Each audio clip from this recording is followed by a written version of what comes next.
As the naval base, so it's a big, heavy naval presence in that area. They have a beautiful waterfront section that is used for a lot of festivals and community events. But Norfolk also has a dark side. Norfolk has been known to have a crime problem in the past. Per capita is one of the higher crime rates in the country. At 11:45 p.m., sirens ring out as police rush to an abandoned parking lot on the east side of town. A young 911 caller needs help, and he needs it fast. He's frantic, he's frightened. He and his friend had just been robbed at gunpoint. When first responders arrive, they make contact with the 911 caller, 21-year-old Daryl Howard, and his unresponsive friend, 19-year-old James Robertson. Daryl Howard and James Robertson had been severely beaten. James's life hangs in the balance, and they're just hoping that they can get him to a hospital on time. Soon, police will learn this brutal beating was actually an orchestrated attack, with an unlikely suspect at the center of it all. She was willing to do anything and everything that she could to make sure her man was happy.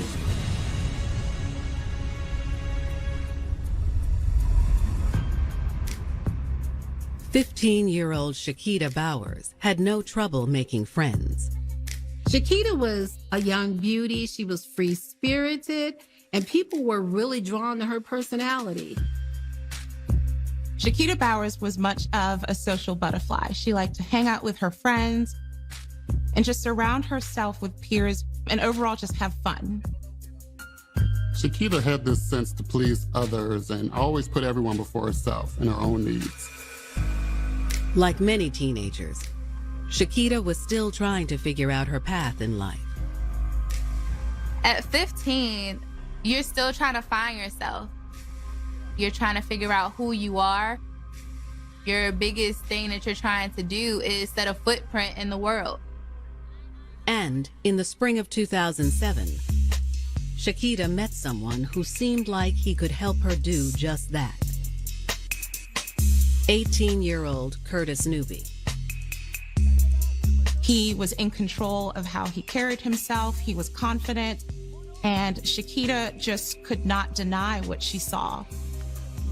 Curtis had a unique look, an edge to him that intrigued Shakita. He clearly didn't conform to anyone else's standards. There was something about Curtis's confidence that attracted Shakita to him, something she never experienced before. All the butterflies are there.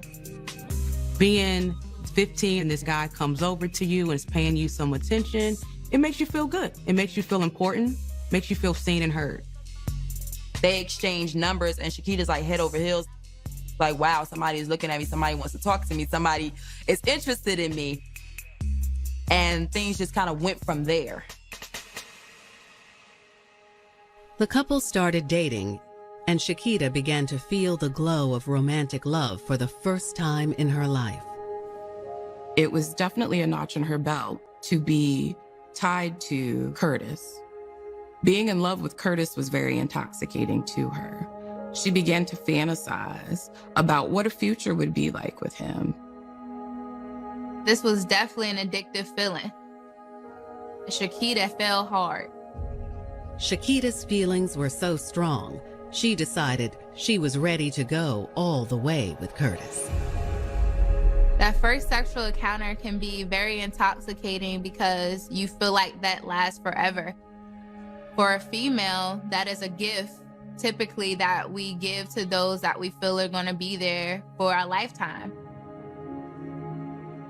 At 15 years old and you're losing your virginity for the first time, he's the one. You guys are going to be together.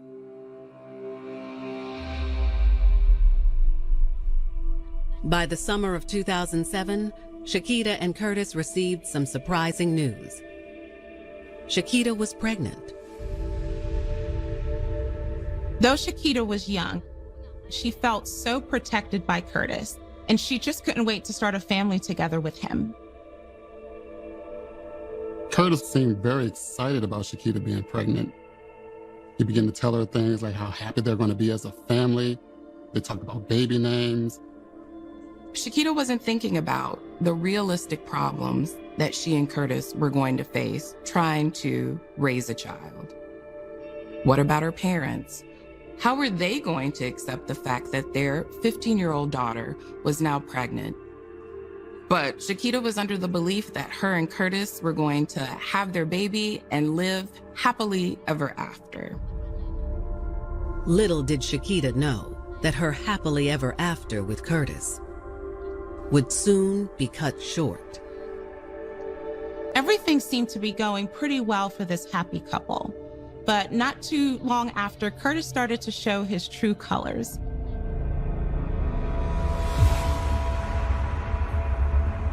July 27th, 2007. Norfolk police are at the scene of a violent robbery where two young men, Daryl Howard and James Robertson, were severely beaten and left for dead. Daryl had definitely taken a beating, but it was his friend that was in critical condition. With the two victims en route to the hospital, police are scouring the scene for clues. Detectives want to find any evidence that might exist. But unfortunately, the only evidence the assailants left behind are some tire tracks. The race is on for investigators to track down a lead. Was this a random robbery gone wrong? Or were Daryl and James targeted? I don't think she expected that it was going to end up like this. Says all the right things at the right time, pays her attention, makes her feel wanted and special. So to her, he's gold. But soon, Chiquita's love for Curtis would cloud her judgment and destroy their budding young family before it could even become whole in the first place. Little did she know that Curtis was going to take her down a road she was not prepared to go. July 28th, 2007. Norfolk detectives are determined to catch the armed robbers that attacked 21-year-old Daryl Howard and 19-year-old James Robertson.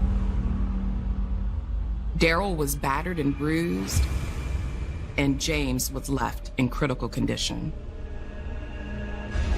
The following morning, detectives receive a call from the hospital. They're met with unfortunate news.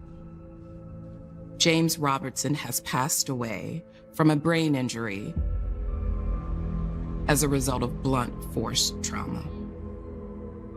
However, there is some good news. Daryl Howard survived the brutal attack and is ready to tell the police everything that he knows. Detectives race to the hospital to speak with their surviving victim. When they arrive, it's clear Daryl is still shaken up from the incident. Daryl is so upset and he wants answers. He's ready to speak up and get justice for his friend James. He is going through an amazing sense of loss. He's experienced a trauma by being attacked himself, but an even bigger trauma by watching his close friend be killed in front of him. Authorities gently ask Daryl to walk them through what happened. Daryl says it all started the afternoon before the crime, when he and James met a couple of girls at the park.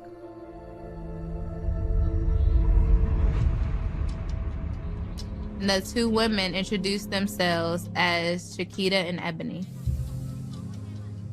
They definitely had a vibe going on. They were laughing and talking with each other, flirting very heavily.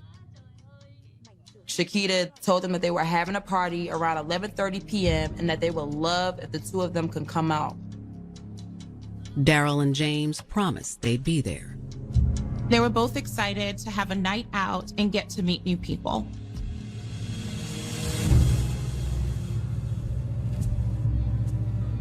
But when they rolled up later that night at the address the girls gave them, something didn't feel right. They pull up to this empty parking lot. It's deserted. And they see the two girls that invited them to the party. They're having this dialogue, making small talk. Hey, how you doing? How's everything going? But the $100 question is, where's the party at? Just then, all hell broke loose. Two men jumped from behind the pickup truck. They ambushed the guys. You're going through panic mode. Am I gonna be able to get out of this? How do I escape from this? Am I gonna live? The assailants pistol whipped Daryl and James to the ground. They were in a state of shock and panic, lying on the ground, bleeding heavily. The armed man tells Shakita to check their pockets. Daryl says that's when it really hit them. The girls were in on it. I cannot even imagine betrayal, fear, because now at this point, you don't know what's going to happen. They were having a party that night, and they were invited to come over. They were very excited to be able to spend some time with them the rest of the night. But that evening, when the young men arrived at the address Shakita gave them, something felt off. When they showed up around 11:40, they were surprised that they ended up in a remote parking lot on the east side of town. There's no party. And from there is when everything just changed. That's when two men jumped from behind the parked pickup truck and ambushed them. They pistol whipped, stomped, and kicked on the victims. When one of the gunmen ordered Shakita to begin rifling through their pockets, Daryl and James realized this had been her plan from the moment she met them. Daryl said he knew in this moment the girls were in on it and had set them up. He was feeling betrayed. He was also feeling scared. He had come there in good faith, and now he was lying on the ground being robbed. But even after Shakita took their wallets, the horror wasn't over. Daryl said that he took several kicks and pistol whips right to the face. He said when he looked up, he saw one of the men was repeatedly stomping on James's head. It was horrendous, horrific, terrifying. Daryl thought, is he going to live? He's going to die. What can I do to help? And then just like that, the attack was over. Before he knew it, one of the women screamed, "Let's go." And the two men hopped in the truck and drove off. As soon as he was sure they were gone, Daryl called 911 and tried to help James. He's devastated he couldn't save him.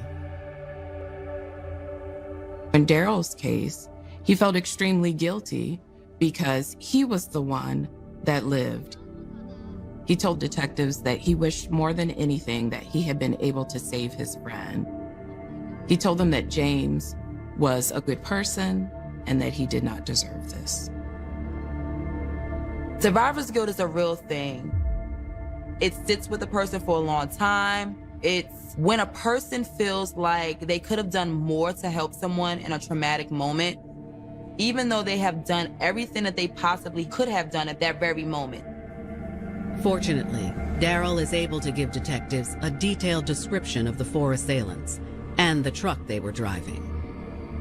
Detectives assure Daryl they'll do whatever it takes to track them down. The pressure is on for the detectives to find answers. Police immediately issue a bolo for the assailants' white truck. With only first names of the two women, detectives are hopeful that a bolo on the pickup truck will give them a lead. It doesn't take long for law enforcement to get a hit. Within 24 hours, it was noted that a truck matching the description had been spotted in a Norfolk neighborhood. Detectives head to the neighborhood and set up surveillance.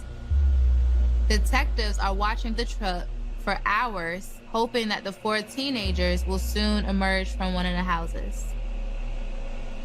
Eventually, detectives see a young male and female walking towards the truck that match the description given to them by Daryl. Police quickly surround the shocked and unsuspecting teens. They were scared. They didn't know what to do.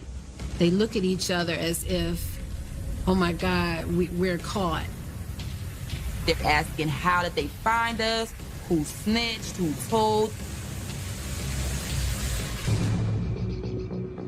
July 2007. Authorities in Norfolk, Virginia have tracked down and surrounded 2 teenage suspects.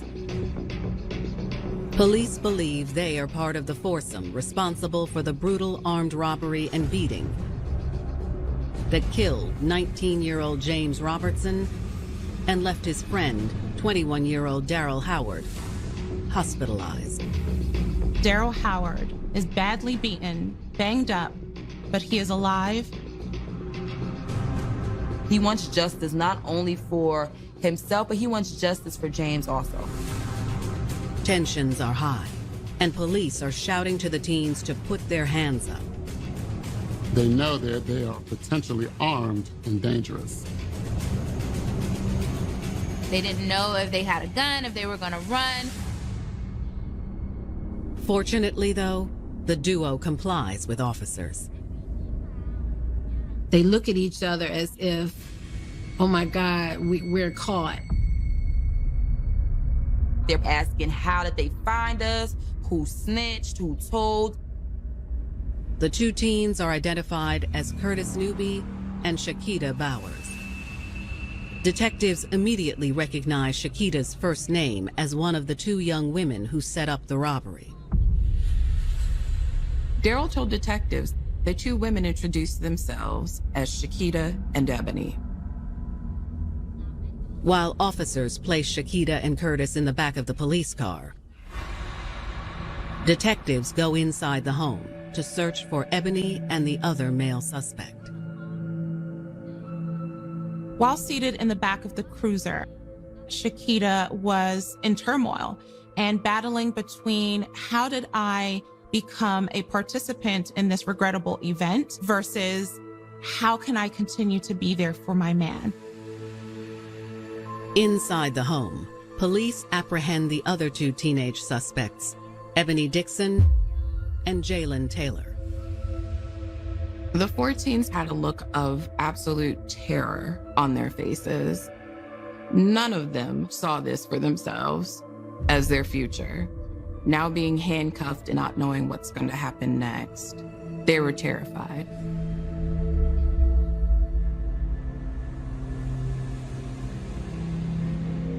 Back at the station, detectives run background searches on their 4 suspects.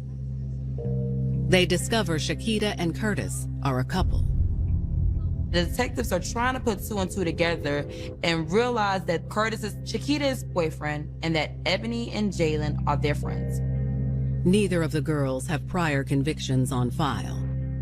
Shakita never had any kind of run-in with the law. Squeaky clean record. Same with Ebony.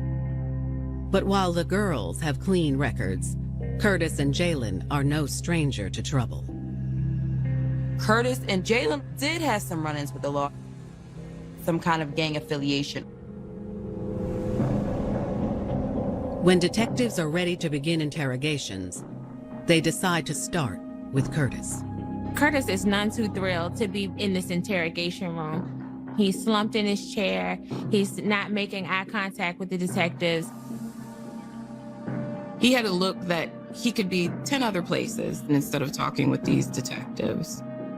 Detectives ask him point blank, did he and Jalen assault and rob Daryl Howard and James Robertson? Because of his gang affiliation, he wasn't new to being interrogated by the police. Anything they said, he denied. He is saying he has no idea about any situation that they're talking about. He doesn't know these two individuals, never seen them in their life. Even when detectives tell Curtis that James died from his injuries, he doesn't react. Curtis is unfazed by their tactics, and he is relying on the snitches get stitches mindset of the streets, and he is not about to tell them anything. Investigators decide to try speaking with Curtis's girlfriend, Shakita Bowers, next. Maybe she'll be more cooperative to avoid tarnishing her clean record. A lot of times, a person in a vulnerable position such as that is eager to cooperate with law enforcement because there's so much at risk and so much on the line. Shakita is slightly more cooperative than her boyfriend, but not by much. Shakita replies with very guarded responses. She does admit that Curtis is her boyfriend and that Ebony and Jalen are friends. They found out that she was pregnant with Curtis's baby. But when detectives press for more information about the crime, Shakita shuts down. Once detectives question Shakita about the crime, she clams up and refused to cooperate. It was a big deal for her to show her man her loyalty because she felt that they were going to be a family and that was all she had. That was her whole focus. Curtis is Shakita's first love, and she is not going to break her vow of loyalty to him at any cost. Investigators move on to their next suspect, Jalen Taylor. But it's clear he's sticking to the code of silence as well. So for him, he had a stone cold face. He wasn't budging. Because of his gang affiliation, they had taught him well. You don't snitch. You don't tell on anybody, and you keep it to yourself. Detectives are beginning to lose hope in unraveling this vicious crime. But when they sit down with Ebony Dixon, they'll finally start getting somewhere. Ebony breaks down. She's terrified. She's riddled with guilt. She's not the one that's about to have a baby, and she doesn't have to worry about protecting her. Police have 4 teenagers in custody for their suspected involvement in the armed robbery of 2 young men, 19-year-old James Robertson and 21-year-old Daryl Howard. Daryl Howard was banged up but alive. James Robertson had died in the hospital. Curtis Newby, his girlfriend Shakita Bowers, and their friend Jalen Taylor have all refused to cooperate with authorities.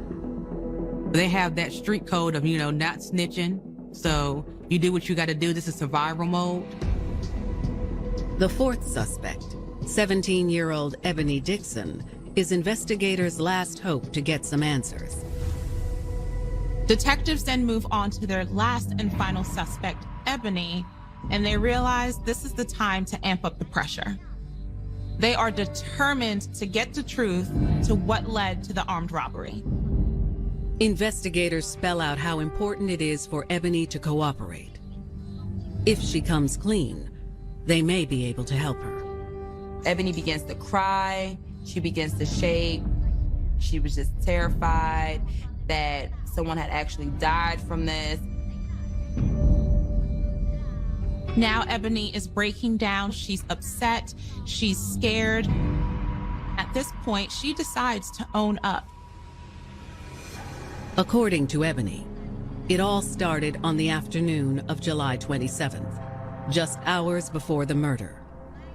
She was hanging out with Shakita at the park when Curtis came to meet them. Shakita and Curtis have been fighting a lot. Most of the fights were about money. He was stressed about their unborn baby and how they were going to financially take care of this child. Curtis said that they flat out just couldn't afford the baby. He is explosive. He is completely irate and beside himself, and he is drilling it in them that they have to do something, that they are desperate for money, and something has to happen quickly. That's when Curtis told Chiquita that they were going to need to find someone to rob. Because he knew the street so well, that was his quick fix of how we can fix this situation and be where we need to be. Curtis promised that no one was going to get hurt, so there was no need to worry because they just needed to do this for the baby. At this point, Curtis is looking at Chiquita and expressing his love for her and how he's going to do anything to provide for her and his family. Ebony tells detectives that's when Chiquita made a choice. Out of her love and loyalty for Curtis, Chiquita agreed to his plan. She wanted Curtis to know that she cared about their future as well as their family. She wanted to show Curtis that she was devoted to him and she was committed to the ultimate goal of the success that their family would have.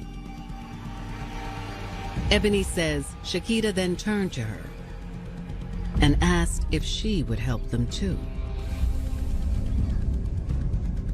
Adolescents' brains, they just aren't the same as adult brains.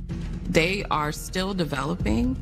She was impulsive, she was going on emotion, and she was letting that drive her decisions.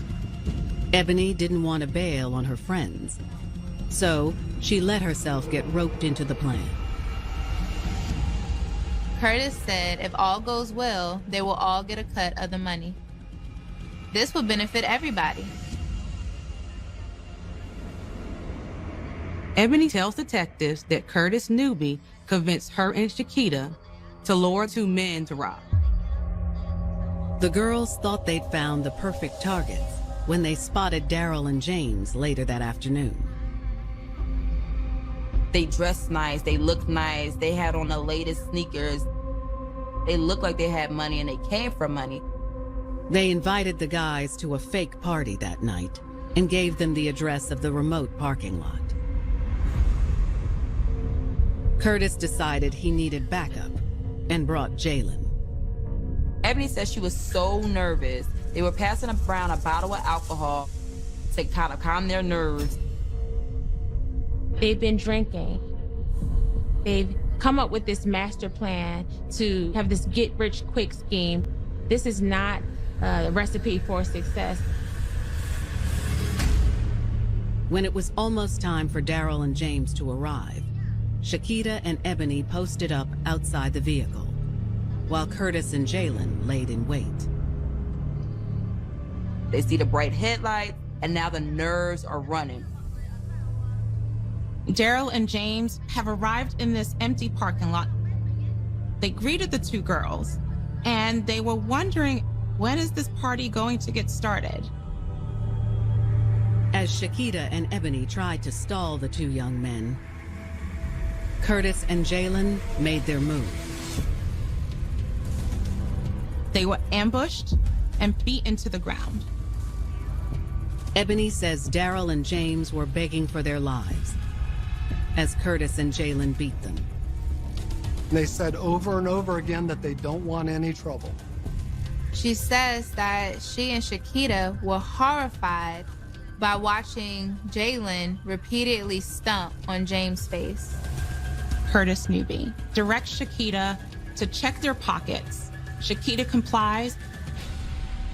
But when Chiquita counted out their winnings, her face fell.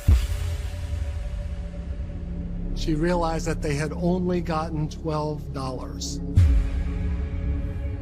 Chiquita probably in that moment asked a big why. Why did we do this for $12? The group took their measly winnings and peeled out of the parking lot, leaving the victims for dead. Ebony regrets the whole thing and wishes that she could take it back. She never intended for anyone to get hurt. Detectives are glad they were able to get the full picture from Ebony. It appears Curtis Newby was the true mastermind behind this callous crime. Regardless, All 4 suspects will have to pay a price for what happened. They conclude the interview, and Ebony is forced to go. July 28, 2007, Norfolk, Virginia. Detectives have just spoken with 17-year-old Ebony Dixon, who has admitted to her part in the robbery turned murder that took the life of 19-year-old James Robertson and left 21-year-old Daryl Howard in critical condition. The impact of James' death is far-reaching. It rippled through his family. Thanks to Ebony's statement, police now believe 18-year-old Curtis Newby is the mastermind behind the crime. And they hope they can convince his pregnant girlfriend, Shakita Bowers, to confirm Ebony's account. Detectives give Shakita one last chance to cooperate, as well as protect her and her unborn child's future. The detectives slide to Shakita Ebony's statement, and at this point, Shakita's face drops as if she's seen a ghost. Once she knows that the detectives know these intricate details, she's much more inclined to just spill it and give it all up. Shakita finally confesses to her own role in the crime. But to investigators' surprise, she still won't implicate Curtis. She does not incriminate her man or anyone else involved. She loves him and she's gonna protect him by all means, even if that means that her future and her child's future is flushed down the drain. She didn't tell the whole complete truth. She was still covering, she was still protecting her man. Regardless, Ebony's confession and Daryl's statement give prosecutors enough evidence to press charges. And despite their age, all 4 teens are tried as adults. Ebony Dixon was charged with first-degree murder, malicious wounding, and robbery. She was sentenced to only 6 years because she chose to cooperate with authorities and testify in court. Every time she testified, she risked her life. She had to be held in solitary confinement in the jail because the threats to her. So that sort of cooperation with those risks are highly rewarded. Curtis Newby is convicted of first-degree murder, robbery, malicious wounding, and use of a firearm. He is sentenced to 58 years in prison. The court doesn't go easy on 16-year-old Jalen Taylor either. Jalen Taylor was convicted of murder, assault, and racketeering. He is serving 35 years in prison. But 15-year-old Shakita Bowers' punishment is perhaps the most surprising of all. After she pleads guilty to robbery, murder, and malicious wounding, Shakita is sentenced to 40 years in prison, with 15 years suspended. She doesn't have to be the one who actually laid the blows on the victims.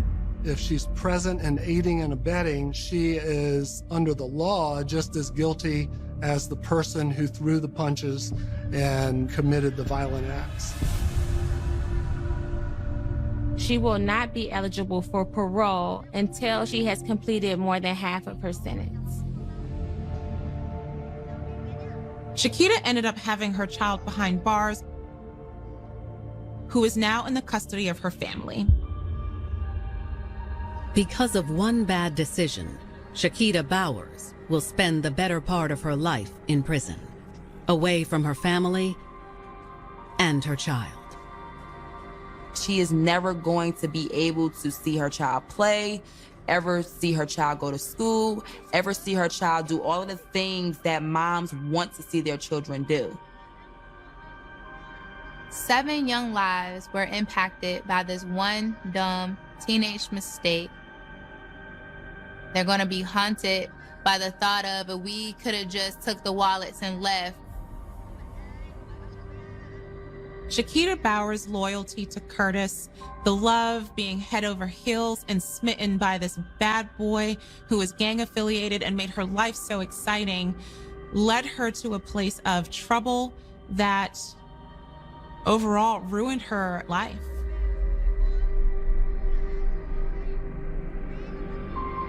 Shakita was supposed to be preparing for her prom, for graduation, growing up, having a life. But instead, because of her love for Curtis, she was manipulated and made a horrible decision. Because of this, she'll spend the rest of her life paying for it. Alabama single mother Felicia Scott is given a second chance at happily ever after when a not-so-secret admirer from her past re-enters her life. Fred was her meal ticket, and she knew that if she could keep him happy, that her and the boys would have a roof over their heads. But Felicia's dream to give her man the ultimate gift becomes another woman's worst nightmare. Fred wanted a child more than anything else in the world. She wanted to make Fred happy. She was willing to do whatever she could do to keep him. And later in Tampa, Florida, teenage temptress Victoria Jackson turns forbidden love into a family affair. If I had known that Jeffrey was having an affair with my sister, I would have not married him. But when it looks like she's soon to be out of the picture, it's another man who forces Victoria to make a deadly decision. Shoot him, Vicky, shoot him. He is pleading for his life. Baby, don't do it! Pleading with Victoria not to shoot him. He started yelling, Vicky, do it, Vicky, do it. It was just surprising that a young person like that would get themselves involved in such a violent incident.